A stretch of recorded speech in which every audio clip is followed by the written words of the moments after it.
And the polar opposite of the approach is literally like, I'm only going to talk to engineers, right? And so when there's an issue, I am going to go straight to the source of truth. And the source of truth is the engineer who actually knows what's going on.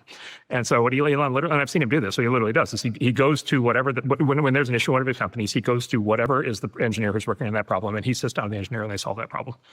And I can just tell you, like, the number of CEOs in tech, even the great ones who do that, like, I mean, almost nobody ever does that. Why does nobody ever do that? Well, first of all, it's just like a giant pain in the ass, because like your life consists of like having to actually solve all these problems. Like, the whole point of being like big and powerful and successful is you pay people to do that, and now you're doing it. And you're in there at like 2 a.m. doing it, right? Well, like, it just, this sucks, right? And so like most people won't do it.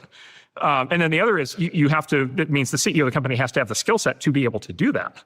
So the CEO has to not just be a great CEO, they also have to be like a great technical technologist, and not just that they have memories of having been a programmer at one point or whatever, a chip designer, but where they can actually sit down with the chip designer right on Thursday night at 2 a.m. in Austin, and they can actually figure out like what's wrong in the chip. And Elon has that ability, and he's like encyclopedic on like every area of technology, and is able to go hands-on with rocket designers and AI designers and everything in between.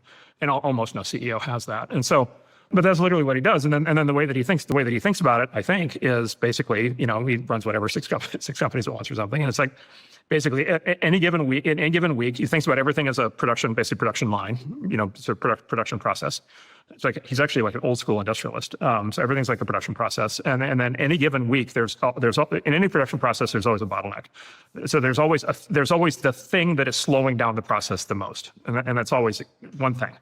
So what he does for each of his companies is he identifies what he literally maps out the production process. And he literally has these like monitors where he like has the whole thing laid out.